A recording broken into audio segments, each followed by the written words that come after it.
হয় নমস্কাৰ। সমূহ অসমবাসী তথা বিটিয়াৰবাসীক মই পোনপ্ৰথমে নতুন বছৰৰ তথা খ্ৰীষ্টমাছৰ বৰদিনৰ হিয়াবৰা আন্তৰিক শুভেচ্ছা জনাইছোঁ। আচলতে খ্ৰীষ্টীয় যি ধৰ্মাৱলম্বী লোকসকলে আমি বহু বছৰ ধৰি আমি সৰুৰ পৰাই দেখা পাই আহিছোঁ যে তেওঁলোকে খ্ৰীষ্টমাছ হিচাপে তেওঁলোকৰ যি উৎসৱ বৰদিন তেওঁলোকে পালন কৰি আহিছে। আৰু মই ভাবোঁ প্ৰত্যেকটা জাতি জনগোষ্ঠীৰ মাজত যাতে হিন্দু মুছলিম খ্ৰীষ্টান আমি সকলোৱে যাতে এই অঞ্চলত বা বিটিআৰত যিহেতু আমি একেলগে প্ৰত্যেকটা জাতি জনগোষ্ঠীৰ মাজত বসবাস কৰি গৈ আছোঁ বা একেলগে আছোঁ, প্ৰত্যেকটা জাতি জনগোষ্ঠীৰ মাজত সমেনমিলেৰে হাতে হাত ধৰি যাতে আমি একেলগে বসবাস কৰিব পাৰোঁ, মিলাপ্ৰীতিৰে থাকিব পাৰোঁ। মই আশা কৰিছোঁ যিহেতু আজি বহু বছৰ ধৰি মই বিভিন্ন জাতীয় সংগঠন তথা বিভিন্ন জাতি জনগোষ্ঠীৰ লগত মই সমন্বয় কৰি প্ৰত্যেকটা জাতি জনগোষ্ঠীৰ যিকোনো সুবিধা অসুবিধা লৈ ৰাইজৰ মাজত সভা সমিতি কৰিছোঁ। আৰু সকলোৱে ছ'চিয়েল মিডিয়াত দেখিবলৈ পাইছে মই আচলতে প্ৰত্যেকটা জাতি জনগোষ্ঠী কাম কৰি মই ভাল পাওঁ। আৰু সেই হিচাপে ৰাইজৰ মৰম আৰু আশীৰ্বাদ হিচাপে মই কাম কৰিবৰ কাৰণে সক্ষম হৈছোঁ। আহি থকা দিনবিলাকত মই ভাবোঁ ৰাইজে যদি মোক মৰম আৰু আশীৰ্বাদটো দিয়ে, মই ভাবোঁ ৰাইজৰ লগত থাকি কাম কৰি যাম। কাৰণ আমাৰ এই অঞ্চলত বহুখিনি ৰাইজৰ অসুবিধা আছে আৰু এই বস্তুটো মই বাৰম্বাৰতা কৈ আহিছোঁ, ৰাইজৰ যথেষ্টখিনি সুবিধা অসুবিধা আছে। আৰু প্ৰত্যেকটা জাতি জনগোষ্ঠীৰ যি শিক্ষিত ল'ৰা ছোৱালী তেওঁলোকে আজি যাৰ কাৰণে বাহিৰত যাব লগা হৈছে, আজি কৰ্ণাটক, মুম্বাই, হাৰিয়ানা, বেংগালুৰু বিভিন্ন ঠাইত যাব লগা হৈছে। মই ভাবোঁ এই অঞ্চলত ভেৰগাঁও সমষ্টিত তথা এই অঞ্চলত ভেৰগাঁও সমষ্টিত যথেষ্টখিনি অসুবিধা আছে। আৰু এই ভেৰগাঁও সমষ্টিত আচলতে প্ৰত্যেকটা জাতি জনগোষ্ঠী বসবাস কৰে। বড়ো ভাইসকলেও বসবাস কৰে, বেংগলী ভাইসকলেও বসবাস কৰে, বৰ্মন জনগোষ্ঠীও বসবাস কৰে, আদিবাসী জনগোষ্ঠী বসবাস কৰে, শৰণীয়া জনগোষ্ঠী বসবাস কৰে।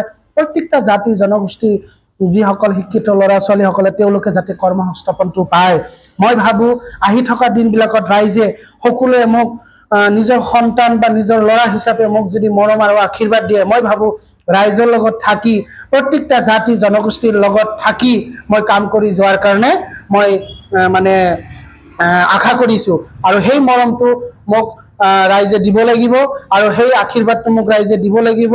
মই বহুত ইচ্ছা আৰু হেঁপাহ আছে, যিহেতু মই বহু বছৰ ধৰি মানে ৰাইজৰ হকে কাম কৰিবৰ কাৰণে ওলাই আহিছোঁ আৰু মই সেইখিনি কাম কৰিবৰ কাৰণে মই প্ৰস্তুত আছোঁ। ধন্যবাদ। আচলতে ভেৰগাঁও সমষ্টিত বুলি ক'বলৈ গ'লে তাতে ৰাস্তা ঘাটৰ বহুখিনি অসুবিধা আছে, খোৱা পানীৰ বহুতখিনি অসুবিধা আছে। আচলতে বহু গাঁৱত খোৱা পানীৰ ব্যৱস্থা হোৱা নাই। কিছু কিছু গাঁওবিলাকত যিটো জেজেমৰ খোৱা পানীৰ ব্যৱস্থা কৰিছে, বহুখিনি গাঁৱত জেজেমৰ খোৱা পানীটোৰ ব্যৱস্থা হোৱা নাই। মই ভাবোঁ ৰাস্তা ঘাটৰ যিখিনি সমস্যা, যিখিনি মানে খোৱা পানীৰ ব্যৱস্থা, এইখিনি সমস্যাটো সমাধান হ'ব লাগে। আৰু প্ৰত্যেকটা জাতি জনগোষ্ঠীৰ যিখিনি সমস্যা, বহুখিনিৰ জনগোষ্ঠীৰো মই সমস্যা দেখিবলৈ পাইছোঁ, যেনে বেংগলী ভাইসকলৰ ডিবুটাৰৰ সমস্যা। আজিলৈকে এই ডিবুটাৰৰ সমস্যাটো সমাধান নহ'ল। আৰু আজি যিটো 6 জনজাতিকৰণৰ কথা যিটো মানে ছ'চিয়েল মিডিয়াত যিটো ভাইৰেল হৈ আছে আমি দেখিবলৈ পাইছোঁ। আচলতে এইবিলাক সমস্যা আমাৰ মাজত থাকিলে আচলতে আমি দেখিবলৈ পাওঁ বিভ্ৰান্তিৰ সৃষ্টি হোৱা। যেনে বৰ্তমান চৰকাৰখনত আমি দেখিবলৈ পাইছোঁ দুদিন পিছে মানে ধৰ্ণা বা আন্দোলন। আচলতে এই বস্তুটো আমি আহাটো নিবিচাৰোঁ, কাৰণ যোৱা বিটিআৰ চৰকাৰৰ প্ৰমোদ বড়োৰ নেতৃত্বৰ চৰকাৰখনত আমি দেখিবলৈ পাইছোঁ খুব শান্তিৰ এটা চৰকাৰ। কাৰণ সেই সময়ত আমি আন্দোলন বা ধৰ্ণা বুলি আমি শুনাই নাছিলোঁ। 5 বছৰত আমি শান্তিপূৰ্ণ হিচাপে আমি এটা পৰিৱেশ পাইছিলোঁ। আৰু এই পৰিৱেশটো বৰ্তমান BTC চৰকাৰ যিটো হাগ্ৰামা চৰকাৰৰ সময়ত আমি কিন্তু এই মানে শান্তিৰ বস্তুটো দেখা নাই। কাৰণ দুদিন পিছে এইবাৰে 6 জনজাতিকৰণ, ট্ৰাইবেল সংঘৰ বিৰুদ্ধে মানে ট্ৰাইবেল সংঘ জনগোষ্ঠীৰ বিৰোধিতা বিভিন্ন দল সংগঠনৰ মানে দুদিন পিছে মানে ধৰ্ণা মানে আন্দোলন। আচলতে এইবিলাক হ'লে আমাৰে ক্ষতি, ৰাইজৰ ক্ষতি। সেইকাৰণে মই ভাবোঁ এইবিলাক হ'ব নালাগে, শান্তিপূৰ্ণ চৰকাৰ লাগে।